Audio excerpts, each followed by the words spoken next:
Hi friends, welcome to Deepa's tea time. இன்றைக்கி நம்ம பார்க்க போகிறது அச்சு முறுக்கு எப்படி செய்கிறோன்னு பார்க்கலாம். எல்லோரும் அச்சு முறுக்கு பொதுவாக பச்சரிசி மாவில் தான் செய்வாங்க. அது ஒருத்தருக்கு சிலருக்கு வரும், சில பழக்கம் இல்லைன்னா வராது. இப்போ இன்றைக்கி நாம் செய்ய போகிறது மைதா மாவில் செய்ய போகிறோம்.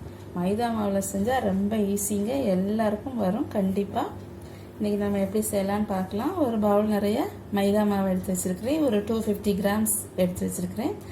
நீங்கள் என்ன அளவில் மாவு எடுத்து வச்சுருக்கிறீங்களோ அதுக்கு ஹாஃப் அளவு சுகர் எடுத்து வச்சுருக்கிறேன்.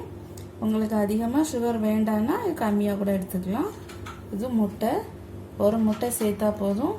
வெஜிடேரியனாக இருந்தால் முட்டை சேர்த்துக்க வேண்டாம், சேர்த்துக்கிட்டாலும் நல்லா வரும்.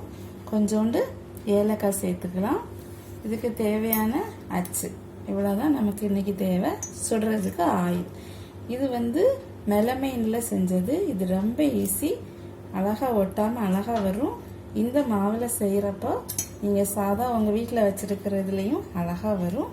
ஓகே, இப்போ ஃபஸ்ட்டு என்னென்னா நம்ம இந்த மாவு, இந்த சுகர், இந்த முட்டை, இந்த ஏலக்காய் எல்லாத்தையும் மிக்ஸ் பண்ண போகிறோம்.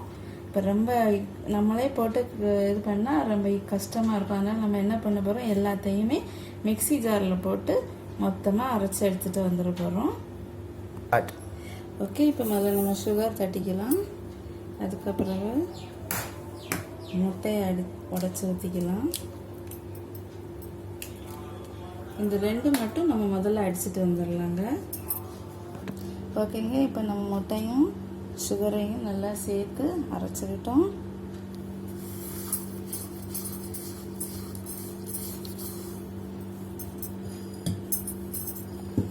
இதுக்கு கூடவே இந்த மாவை போட்டுக்கலாம்.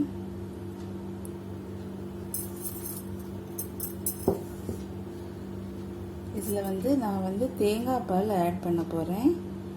ஒரு கப் தேங்காய் பால் ஊற்றிக்கலாம். இது ஆப்ஷனல் தான். உங்களுக்கு தேங்காய் பால் வேண்டாம் அப்படின்னா நீங்கள் சேர்த்துக்க வேண்டாம், பரவாயில்ல. அப்புறம் ஒரு அரை ஸ்பூன் ஏலக்காய் பொடி சேர்த்துக்கலாம். இதை இப்போ நல்லா பண்ண போகிறோம் நம்ம. ஓகேங்க, நம்ம இப்படி நல்லா கிண்டிக்கலாம். நமக்கு தேவையான அளவுக்கு தண்ணி ஊற்றிக்கலாம். உங்களால் இதை கிண்டுறதுக்கு ரொம்ப கஷ்டமாக இருந்ததுன்னா இதை அப்படியே எடுத்து ஒரு பெரிய மிக்ஸி ஜாரில் போட்டு அடிச்சுட்டு வந்துட்டீங்கன்னா கரெக்டு கன்சிஸ்டன்சியில் கிடச்சிரும். இதை நல்லா மிக்ஸ் பண்ணலாம். இல்லை நம்ம மிக்சியில் கூட போட்டு அடிச்சுக்கலாம். பாருங்கள், இந்த பக்குவத்தில் தாங்க நீங்கள் இந்த அளவுக்கு தாங்க கிண்டணும். நீங்கள் பஜ்ஜி மாவு கலக்குவீங்கல்ல, அதை விட கொஞ்சம் தண்ணியாக கலக்கணும்.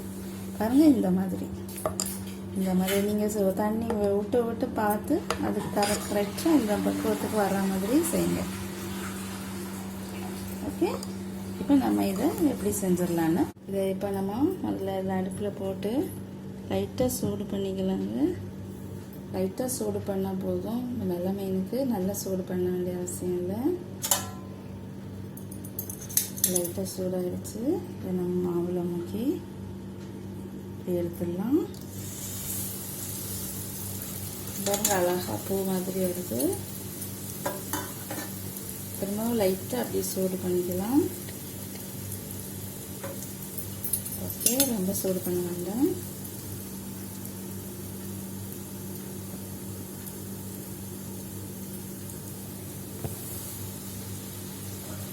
பாருங்க, அழகாக பூ மாதிரி வருது.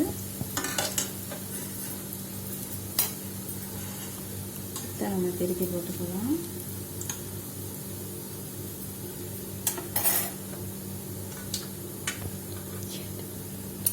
ஓகே, இன்னொரு வாட்டி போடலாம்.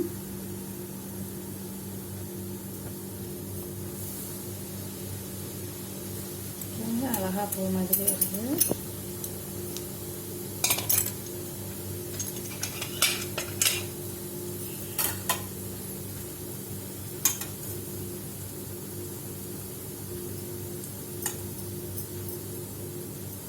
ஒரு 2 மினிட்ஸ் இதை நல்லா வேக விட்டுக்கலாம். சீக்கிரமாக வந்துடுங்க.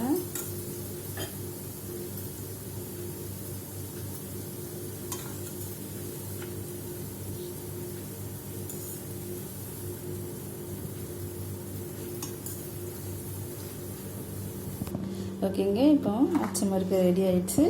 நீங்களும் இதே மாதிரி செஞ்சு பாருங்கள். ரொம்ப அழகாக வருங்க. மைதா மாவுங்கிறதுனால ஈஸியாக வரும். இந்த பாருங்கள், அவ்வளோ கிறிஸ்பியாக அழகாக இப்படி புரிஞ்சு இப்படி வருங்க. ரொம்ப நல்லாயிருக்கும். சாப்பிட்டு பாருங்கள். கமெண்ட் பண்ணுங்கள், ஷேர் பண்ணுங்கள், சப்ஸ்கிரைப் பண்ணுங்கள். நன்றி, வணக்கம்.